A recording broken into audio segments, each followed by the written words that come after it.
So I'm delighted to be joined here by Stephen Smith, trainer of Caoimhin Agyarko. We're here in Sheffield. It is fight week. First of all, how are you feeling? Good, mate. Good to have him on a big show, and push on from here. So it was obviously very, very short notice. As a trainer, how do you kind of plan and prepare for that? Sometimes these are the best ones, to be honest with you. People will tell you when you've prepared for a fight and you've got out and you've had your fight, you've done all the hard work, you've made the weight and stuff. You don't really get time to put any size on, and you have a bit to eat or whatever, but it's all inside you. You just get back in the gym, you're in good shape and you're ready to go. There's not much preparation wise needed to do really. He's ready, he's sharp. It's just a case of keep him there, keep his eye in, and then have a little bit of a study of his opponent, and then work on the game plan. We're there. What are you kind of expecting Ryan Kelly to bring to the fight on Saturday? Listen, Ryan Kelly, he's a good fighter. He brings his own strengths into the game, but I honestly believe his strengths are quite suited to Caoimhin. So I think it's a good matchup stylistically for Caoimhin, and I think you'll see a good performance Saturday night.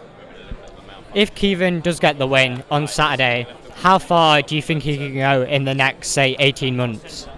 Just, any fight on at the minute. I've said this to him. It's, we're ready for all comers. He's 16-0 now in the 154 division, so he's ready to go. There's no sort of dipping your toe in moments now. It's any fights he can get, we'll take them.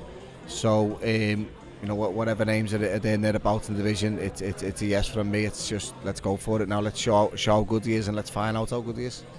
So your brother Callum Smith is rumoured to be in potential negotiations with David Benavidez. He's obviously been elevated to the WBC World Champion. How big of an opportunity could that be for Callum at this stage of his career? Massive, but if the WBO take the same stance that the WBC have, and they order Callum with Bivol, then obviously Bivol's going to be fighting Benavidez.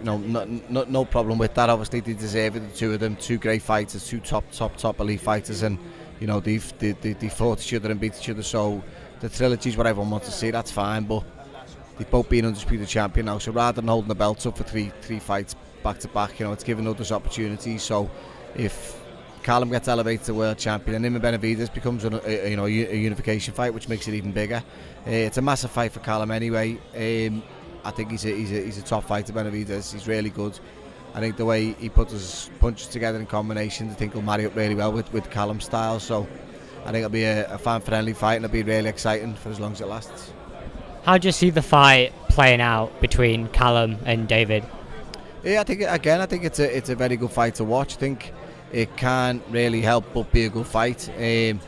People seeing with Callum Boatti sort of styles gelled well, and it hit off quite early, and it was a gripping fight for the full 12 rounds. I give every credit to both lads, but I always give credit to the opposition. I thought Boatti was really tough. He took some big shots that night, and we'll see up Benavidez what he's about when he's in these type of fights, because he's beat everyone put in front of him and he's looked really good in doing so. He's a tough fighter in his own right, and I'm not here to call him, but I think the styles will gel really well. And if Callum gets his timing right and picks his moments well with Benavidez and lands with the power he possesses, then it'll be interesting to see how Benavidez holds up to it.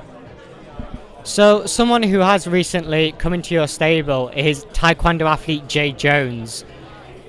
Now, how did that kind of come about, with Jade obviously wanting to move into professional boxing, choosing you as her trainer? To be honest with you, I got a call from a manager just to explain, Jade Jones, double Olympic gold medalist. She won a gold in London, a gold in Rio. She's looking to go into boxing, and being dead honest, it wasn't really my thing. I was a bit like, no, I'll help her out, I'll meet her and give her a few pointers type of thing. It was more of that in my mindset, and then she come along to the gym, done a bit of training with her, and being dead honest, with the minute I met the girl, she's just, her attitude's unbelievable. I love her dedication, and the athlete side of it. She's just, what you say she does, she tries, she's always willing to learn, and even more so the way she is, again, the athlete side, wanting to better herself, wanting to get fit, wanting to do things right. And I thought, you know what, when we've done a bit of work together, the improvement she made so fast was all good, and I just think, you know what, let's see how far it goes. She's a pleasure to have in the gym, and as I say, and she's improving all the time. Her rate of improvement's unbelievable, but a few months into it now, and she's already sparring some top pros, and she's holding her own. She's doing really well. So you said that you're a few months into it. What's kind of the time frame that we can expect for Jade making a professional debut, as say? So we started this year, basically, as I say, we've done with 3 months in. So the rate of improvement she's made in 3 months is unbelievable.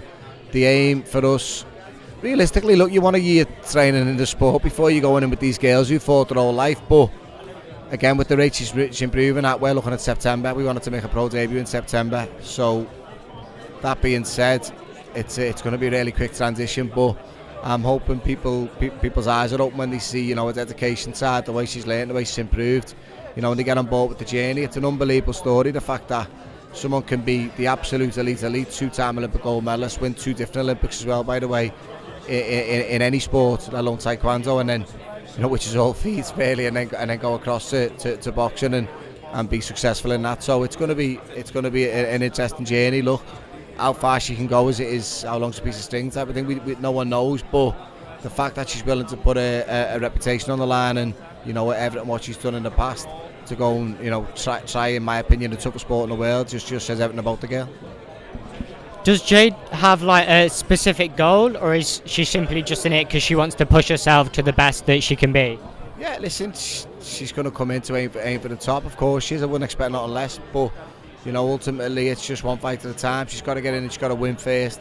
Then we've got to see how how many wins she can put together, see how high she can get in the level. It's all like in boxing, anyone in the sport knows, it's all about when you get in there and you get under the lights, how you can perform. A lot of people can do it in the gym, can they do it when they get in there? She's answered a lot of questions, obviously we're handling pressure in terms of winning the Olympics and stuff, so I've got no doubt in that side of things with her, but again, when she gets in as a fight, let's see how she does. Stephen Smith, thanks so much for your time.